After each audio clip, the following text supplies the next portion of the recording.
The Jovian Jest by Lilith Lorraine. Consternation reigned in Elsnore village when the nameless thing was discovered in Farmer Burns's corn patch. When the rumor began to gain credence that it was some sort of meteor from interstellar space, reporters, scientists, and college professors flocked to the scene, desirous of prying off particles for analysis. But they soon discovered that the thing was no ordinary meteor, for it glowed at night with a peculiar luminescence. They also observed that it was practically weightless, since it had embedded itself in the soft sand scarcely more than a few inches. By the time the first group of newspapermen and scientists had reached the farm, another phenomenon was plainly observable. The thing was growing.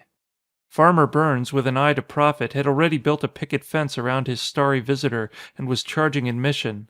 He also flatly refused to permit the chipping off of specimens or even the touching of the object. His attitude was severely criticized, but he stubbornly clung to the theory that possession is 9 points in law. It was Professor Ralston of Princewell who, on the third day after the fall of the meteor, remarked upon its growth. His colleagues crowded around him as he pointed out this peculiarity, and soon they discovered another factor: pulsation. Larger than a small balloon, and gradually, almost imperceptibly expanding, with its viscid transparency shot through with opalescent lights, the thing lay there in the deepening twilight and palpably shivered. As darkness descended, a sort of hellish radiance began to ooze from it. I say hellish because there is no other word to describe that spectral, sulphurous emanation. As the hangers-on around the pickets shudderingly shrank away from the weird light that was streaming out to them and tinting their faces with a ghastly greenish pallor, Farmer Burns's small boy, moved by some imp of perversity, did a characteristically childish thing. He picked up a good-sized stone and flung it straight at the nameless mass. Instead of veering off and falling to the ground as from an impact with metal, the stone sank right through the surface of the thing as into a pool of protoplasmic slime. When it reached the central core of the object, a more abundant life suddenly leaped and pulsed from center to circumference. Visible waves of sentient color circled round the solid stone.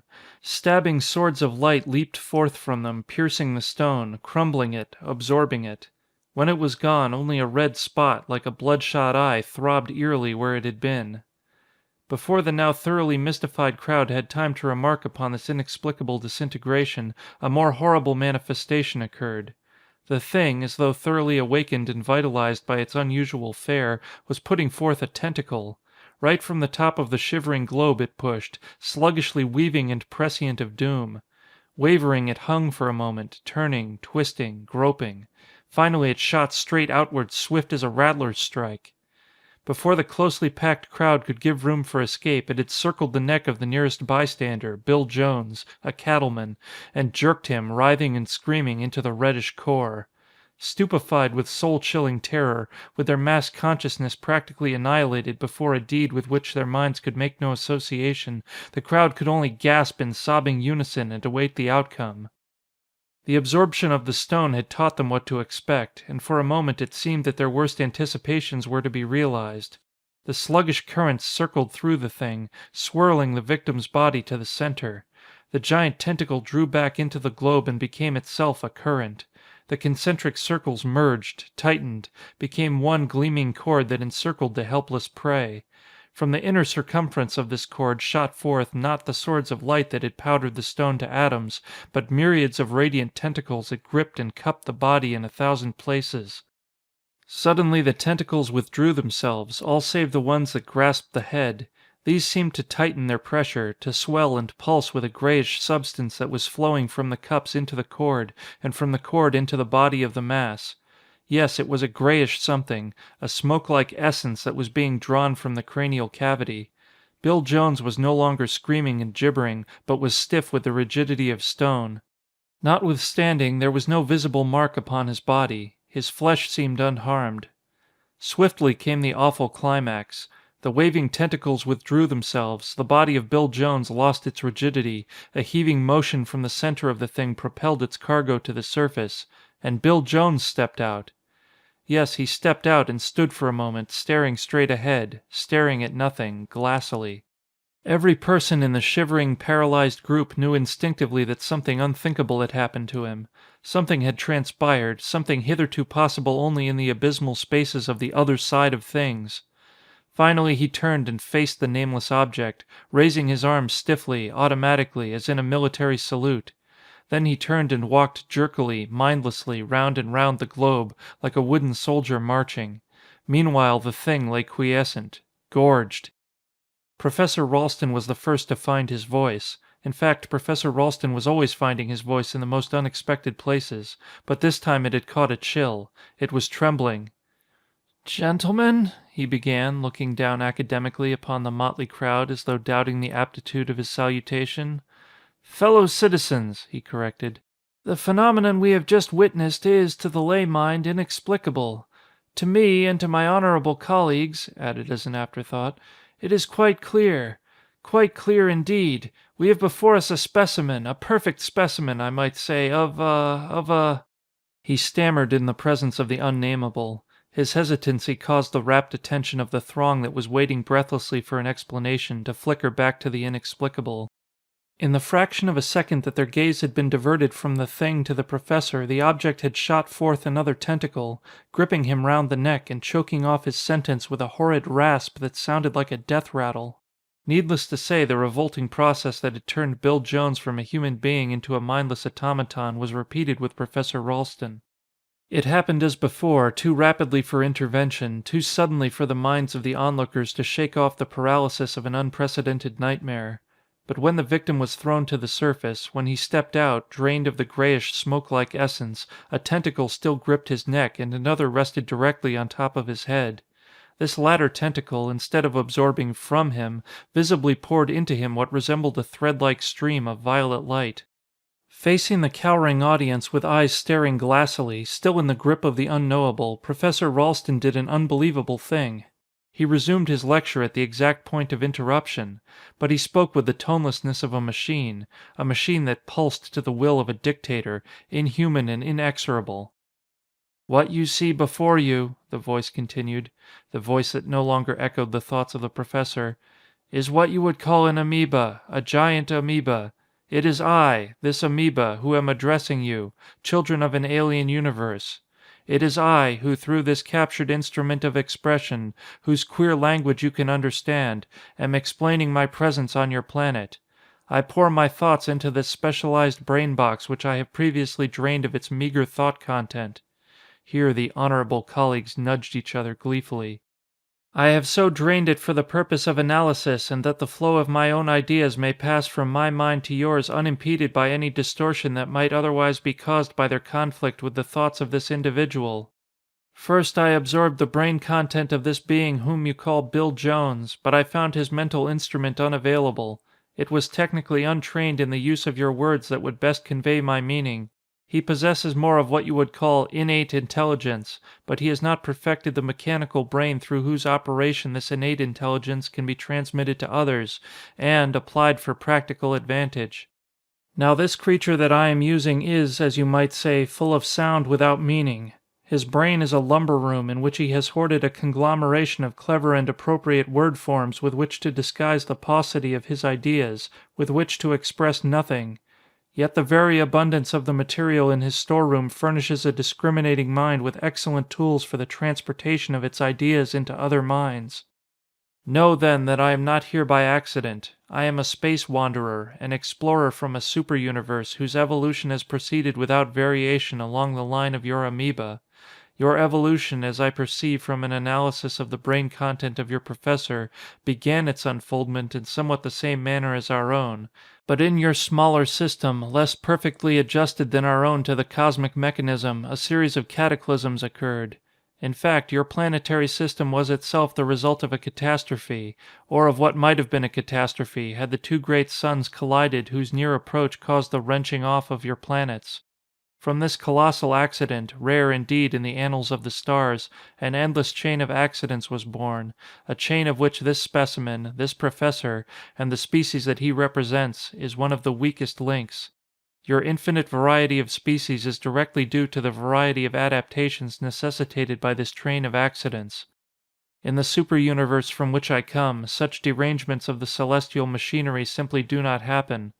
For this reason our evolution has unfolded harmoniously along one line of development, whereas yours has branched out into diversified and grotesque expressions of the life principle. Your so-called highest manifestation of this principle, namely your own species, is characterized by a great number of specialized organs. Through this very specialization of functions, however, you have forfeited your individual immortality, and it has come about that only your life stream is immortal. The primal cell is inherently immortal, but death follows in the wake of specialization. We, the beings of this amoeba universe, are individually immortal. We have no highly specialized organs to break down under the stress of environment. When we want an organ, we create it. When it has served its purpose, we withdraw it into ourselves. We reach out our tentacles and draw to ourselves whatsoever we desire.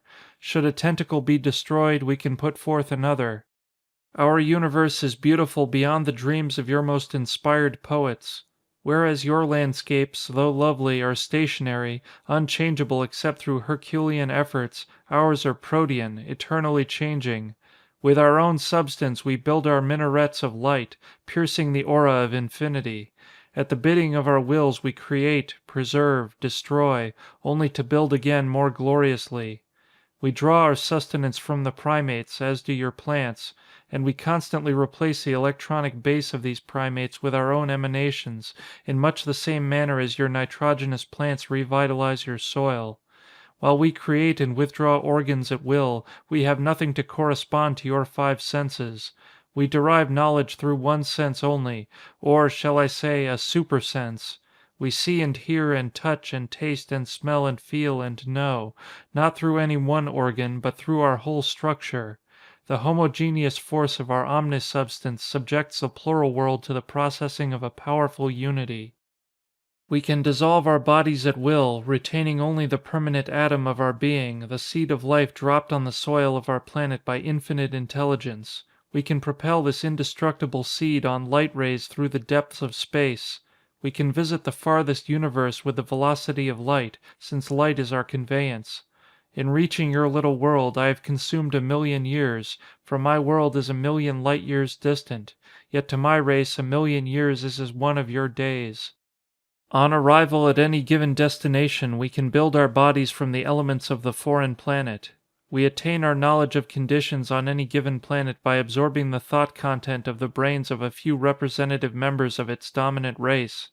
Every well-balanced mind contains the experience of the race, the essence of the wisdom that the race soul has gained during its residence in matter. We make this knowledge a part of our own thought content, and thus the universe lies like an open book before us. At the end of a given experiment in thought absorption, we return the borrowed mind stuff to the brain of its possessor. We reward our subject for his momentary discomfiture by pouring into his body our splendid vitality. This lengthens his life expectancy immeasurably, by literally burning from his system the germs of actual or incipient ills that contaminate the bloodstream. This, I believe, will conclude my explanation, an explanation to which you, as a race in whom intelligence is beginning to dawn, are entitled. But you have a long road to travel yet. Your thought channels are pitifully blocked and crisscrossed with nonsensical and inhibitory complexes that stand in the way of true progress. But you will work this out, for the divine spark that pulses through us of the larger universe pulses also through you. That spark, once lighted, can never be extinguished, can never be swallowed up again in the primeval slime. There is nothing more that I can learn from you, nothing that I can teach you at this stage of your evolution. I have but one message to give you, one thought to leave with you. Forge on. You are on the path, the stars are over you, their light is flashing into your souls the slogan of the federated suns beyond the frontiers of your little warring worlds. Forge on.